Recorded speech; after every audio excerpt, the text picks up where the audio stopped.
நிறையா தடவை சண்டை போட்டிருக்கேன்னு நடிக்கும்போது நினச்சது பிடிவாதமாக வாங்கிடும். பாரதிராஜா அப்படி அந்த அதெல்லாம் கிடையாது. இங்கே மேடையில் பேசிக்கோம் பாரதிராஜா, அங்கே விடவே மாட்டான். ஏன்னா இதை வந்து ஒரு இதை சொல்லிக் கொடுப்பான். நம்ம எத்தனை பேர் சொல்லிக் கொடுத்துட்டு விட்டோம்.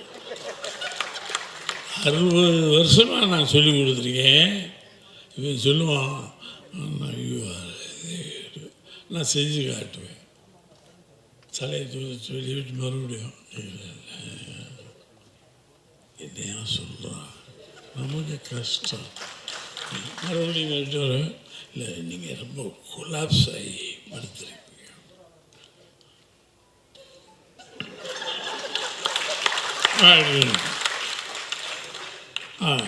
இது கொலாப்ஸ் இல்லை, என்ன கொலாப்ஸ்?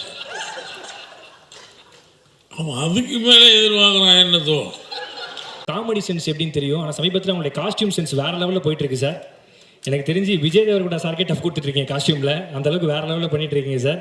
ஒரு மிகப்பெரிய கைத்தறலோட இந்த படத்துல ஒரு முக்கியமான கேரக்டர் பண்ணி நம்ம எல்லாரையும் மகிழ்ச்சிருக்கிற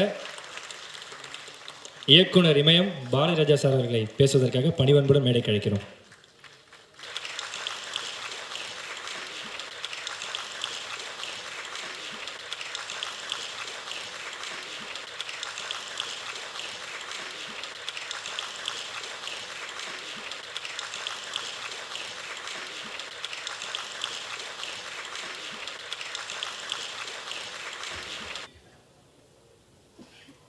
ஏன் இனிய தமிழ் மக்களே, கொஞ்சம் கரகரப்பு குறைஞ்சிருக்கும். என்னால் கொஞ்சம் வாடகைக்கு விட்டேன் வரும் பின்னாடி. பிகாஸ் மை ஹெல்த் இஸ் சில மேடைகளில் ஏறி பேசும்போது சம்பிரதாயமாக பேசியாகணும்.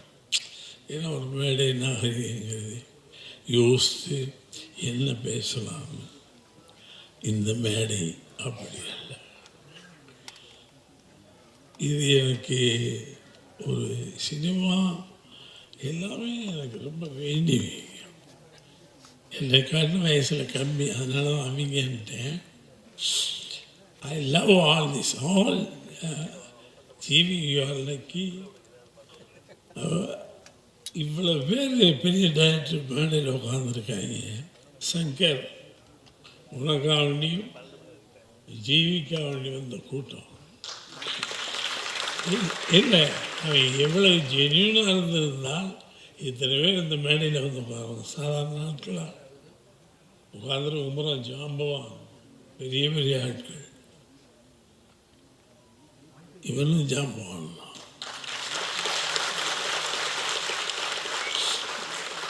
நிறையா தடவை சண்டை போட்டிருக்கேன்னு நடிக்கும்போது நினச்சது பிடிவாதமாக வாங்கிடும். பாரதிராஜா அப்படி அந்த அதெல்லாம் கிடையாது. இங்கே மேடையில் பேசிக்கோம் பாரதிராஜா, அங்கே விடவே மாட்டான். ஏன்னா இதை வந்து ஒரு இதை சொல்லிக் கொடுப்பான். நம்ம எத்தனை பேர் சொல்லிக் கொடுத்துட்டு விட்டோம். 60 வருஷமாக நான் சொல்லிக் கொடுத்துருக்கேன். இவன் சொல்லுவான், நான் செஞ்சு காட்டுவேன். தலையை சொல்லிவிட்டு மறுபடியும் என்னையா சொல்கிறான், நமக்கு கஷ்டம். மறுபடியும் கேட்டு வரும், இல்லை நீங்கள் ரொம்ப கொலாப்ஸ் ஆகி படுத்துருக்கீங்க.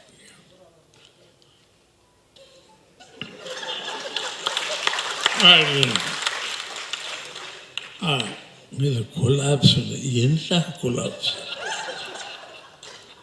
அவன் அதுக்கு மேலே எதிர்பார்க்குறான். என்னதோ பிடிவாதம். ஆனால் பிடிவாதம் படத்தில் தெரியும், ஃப்ரேமில் தெரியும். அவன் 2 படத்துக்கு கேமரா ஒர்க் பண்ணிட்டு தான் அங்கே டைரக்ட் ஆகிருக்கான். பட் அவனுடைய பிடிவாதம் ஜெயிக்கும்.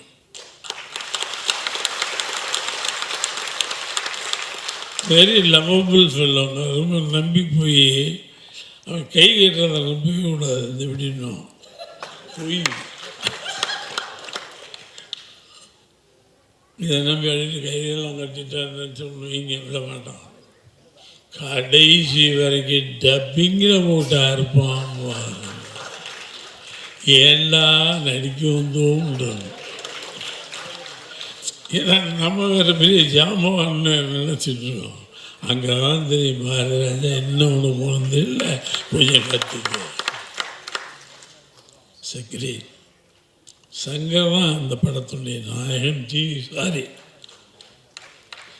ஏன்னா ஒவ்வொரு ஃப்ரேமுக்கு அழுத்தமாக யோசிக்கும். அதனால் லவபிள் பாய் சினிமா உலகத்துக்கு வந்ததுக்கு ஒரு பெரிய டைரக்டர். நாங்களும் நீங்கள் படம் பார்த்தீங்கன்னா தெரியும், இங்கேருந்து அங்கே பார்ப்போம். என்ன பார்க்குறோம், அந்த வெள்ளையை ஒரு செத்த கிடைக்குது என்னடி எவன்டா சினிமாவில் இதெல்லாம் பார்ப்பான். நானும் போய் அங்கே வந்து அந்த போய் அந்த வேலி மேலே இருக்கிறத தூக்கி கீழே போட்ட முன்னாடி தான் படம் வேணும். நானும் பார்ப்பேன். நம்மளும் தான் படம் எடுத்தோம். அங்கே என்ன இருக்குது, ஆமாம் என்னமோ இருக்குது. கிரேட் டைரக்டர் வந்துட்டு இண்டஸ்ட்ரிக்கு ஈச சங்கர்.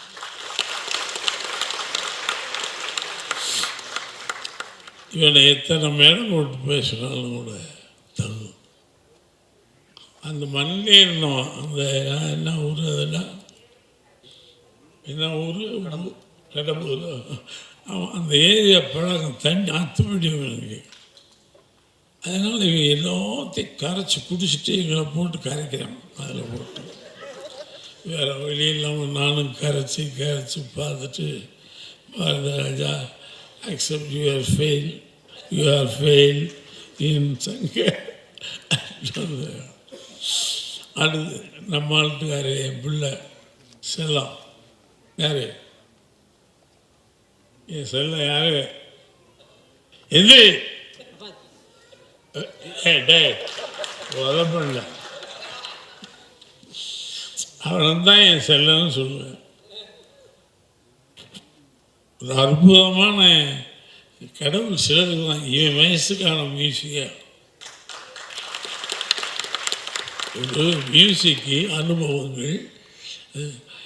எப்படி இந்த வயசில் இவ்வளவு சாங்ஸ் மியூசிக் பண்ணலாம்?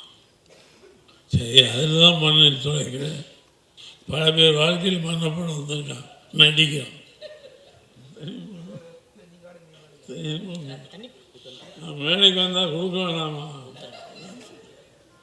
அவங்க எந்த தண்ணியும் நினைச்சிட்டாங்க.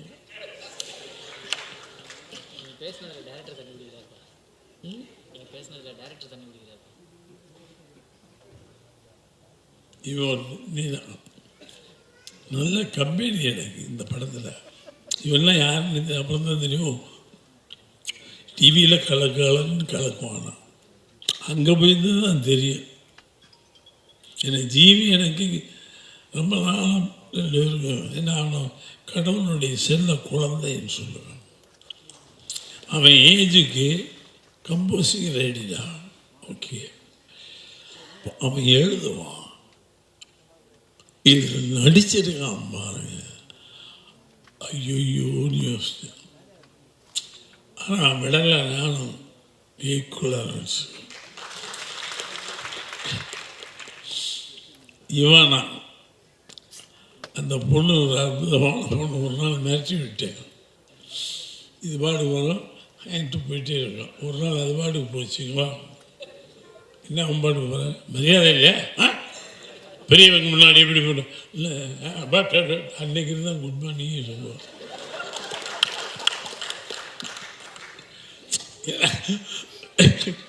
பழகிக்க. என்னை விடு, என்னை யாருன்னு தெரியுமா? என்ன கொஞ்சம் யோசித்து சொன்னான். என்னை யாரும் சொல்லியிருப்பாங்க, தெரியாது. நல்ல அதில் ஒரு கம்பில் அடிக்க வேண்டியிருக்கு. அது ஒரு சீன் எடுத்துருப்பேன். பிரபாவமாக நல்ல பொண்ணு, அருமையான நடிகை. லவ் இன்டுடைய ஒரு படம் இப்போ ரீசெண்டாக வாட்சிட்டு சூப்பர். ஒரு நல்ல பொண்ணு நம்மளுக்கு கிடச்சிருக்கா சங்கர் மூலமாக. ஜீவி ஒரு டைமென்ஷனில் ஜீவி, இன்னொரு டைமென்ஷனில் வேறு GV. I love that boy idiot. நிஜமாக இப்போ அவனை தான் அடுத்த படத்துக்கு நான் வச்சு, ஆனால் தொங்க வேண்டியிருக்கு கேட்ட சாமானியம் வரமாட்டாங்க. இன்னைக்கு சொன்னோன்னா 6 மாதம் கழிச்சு தான் டேட்டு. நான் இவ்வளோ வேண்டிய வேண்டாம் டேன்னு கட்டி பிடிச்சி முத்தமெல்லாம் கொடுத்து பார்த்தேன், நடக்கலை. அவன் சொன்ன டேட்டுக்கு தான் வருவான். இன்னும் வரலைங்க கம்போஸிங் கூட்டத்தை வச்சு சொல்லி எவ்வளோ நாள் ஆச்சு கம்போஸிங்.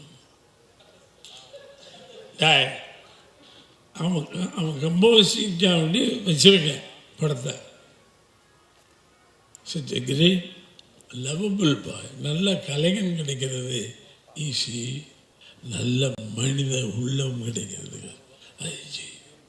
ரொம்ப லவபிள் பாய், ரொம்ப லவபிள் பாய் சார். இந்த மேடைக்கு அவனி மைக்கு அவனு சொல்ல, அவனை அவ்வளோ நேசிக்கிறேன். ரொம்ப கொடுத்து வச்ச பையன். God is great.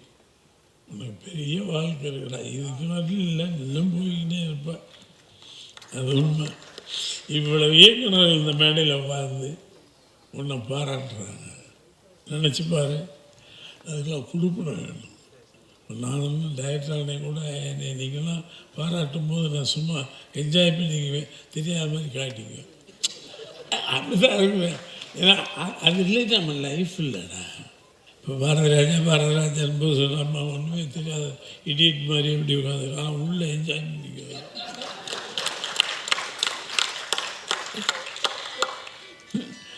வெற்றி மாறன் பெரிய டைரக்டர் சொல்லுவாங்க, அவனுக்கு ஒரு தனித்திறன். வெற்றி மாறன் பாதையில் நான் போக முடியாது, என் பாதைக்கு வெற்றி மாறன் போக முடியாது. மிக ஒரு அற்புதமான படம். இந்த யானைன்னு சொல்லி என்னை கொன்று, யானை வருது யானை வருது யானை, என்னைக்குடா யானை இல்லை ட்ரிவாண்ட்ரம் போயிருக்கு என்னைக்கு இங்கே கூட போகிறேன். கடையில் யானையை கொண்டு வந்தான்.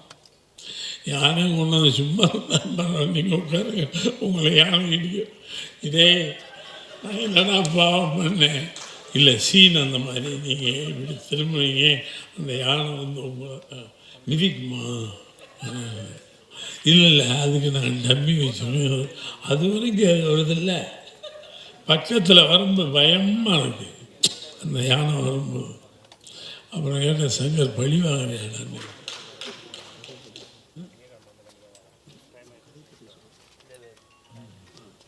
இவரா அவன் பார்த்தீங்களா சரியான எங்கே நம்மளை வளர்ந்து விட்டு பணம் போட்டு இன்வெஸ்ட் பண்ண ப்ரொடியூசரை விட்டுருவானோ இல்லைன்னு பயம், நியாயமான பயம். என்ன டெய்லி அவரை இன்வெஸ்ட் பண்ணியிருக்காரு. இது எங்கே எவ்வளவு நியாயமானது சங்கம். கிரேட்டா சங்கம். அது உண்மை. அவர் இல்லைன்னா என்னது நம்ம இந்த யானை எங்கேருந்து கொண்டு வர்றது? இந்த யானை வர்றதுக்கு 3 மாதம் ஆச்சுங்க. ஷூட்டிங்கே இன்னையா யானை கடையில் யானையும் கொண்டாந்தான். என்னை கொண்டு போய் பறிச்ச வேண்டாம் இந்த வயசில். உட்காருங்க யானை இது வருங்க. நான் திரும்பி பார்க்குறேன், அப்படியே இந்த பக்கம் எதாவது பண்ணி சுற்றுவீங்க. அது பாட்டுக்கு காலம் போகிற கடைசியில் யானை போய் செத்து போயிட்டேன். அவன் அதெல்லாம் கரெக்டாக வச்சுருந்தான். சுற்றி ஆள் வச்சுருக்கேன். நீ என்ன ஆள் வை, யானை வர்றது. கடைசியில் அதில் கூட யானை வந்து போயிடும். நான் வேறு அதை சொல்லக்கூடாது. I'm sorry. ஸோ பயப்படுறான். பயப்படாத. எங்கள் கதையை சொல்லி தொலைச்சிடுவாங்க. அவன் யாரு தானே.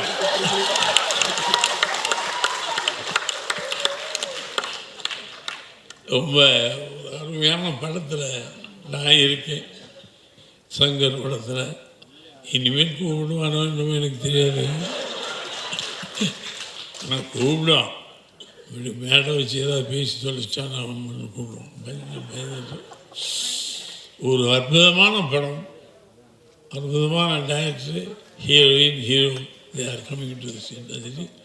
ஜீவி already prove his life. But இந்த படம் வேற மாதிரி. இந்த படம் அவனை வேறு டைமென்ஷனில் கொண்டு போய் நிறுத்தும். இவனா நல்ல பொண்ணு.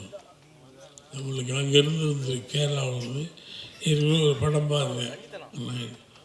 என்ன நம்ம என்னமோ இந்த படம் கேவலமாக பார்த்து வருது, பிரமாமாக நடிச்சிட்ருக்காங்க. அதுக்கப்புறம் தான் இந்த உங்கள்கிட்ட நினச்சேன்னா நினச்சி ஏரியை கிளிக்க போகிறான்னு நினச்சி நம்மளை விட்டா போயிடுது. அற்புதமான ஆர்டிஸ்ட் நம்ம. ஸோ எவ்வளவு இதில் ஈடுபட்ட எல்லா டெக்னீஷியனும் நம்ம கெட்டிக்காரங்க அந்த மழையிலையும் வெயிலையும் காட்டிலையும் அற்புதமாக ஒத்துழைச்சாங்க. எல்லா டெக்னீஷியனுக்கும் என்னுடைய வாழ்த்துக்கள். சங்க வாழ்க. இவானா வாழ்க. ஜீவி லவ் யூ. உனக்கு என்னடா வாழ்க சொல்கிறது. இந்த ப்ரொடியூசர் எங்கே வர. ஆமாம், ரொம்ப நன்றி சார். நான் ஷூட்டிங் முடிஞ்சு வரும்போது இவர் வர்றாரு. நான் சொல்கிறேன் ஒரு அருமையான படத்தை எடுத்திருக்கேன்னு சொல்லி தான் வண்டியே இருந்தேன். நான் ஷூட்டிங் முடிஞ்சு போயிட்டு இவர் வர்றாரு. இவர் தான் சார் ப்ரொடியூசர். அப்போ பக்கத்தில் பையன் சொன்னால் என் அசிஸ்டண்ட்டு வாங்க அற்புதமான ஒரு படம் இருக்குன்னு அங்கேயே சொன்னேன். அங்கே லொக்கேஷன்மே சொன்னேன். ஸோ நல்ல ஒரு குழுவில் ஒரு நல்ல படம் செய்த ஒரு மகிழ்ச்சியோடு இருக்கிறேன். வாழ்க, வாழ்த்துக்கள். நிஜமாக பெரிய லெவலுக்கு போகும்டா கல்வன் போகும். டைரக்டருக்கு பெரிய பேர் வரும், ஜீவிக்கிறது நல்ல. இப்போ நம்ம மைக்கு கப்பல் சொல்கிறதுக்குலாம் இல்லை, உண்மையிலே அற்புதமான கஷ்டம் எடுக்கிறது. அந்த மழையிலையும் வெயிலையும் போட்டு சூப்பர். God bless you. எல்லாரும் அவங்கள வாழ்த்துங்க. இதுக்கு மேலேயும் சாதிக்க வேண்டும் என்று உங்களுடைய ஆசீர்வாதத்தை நான்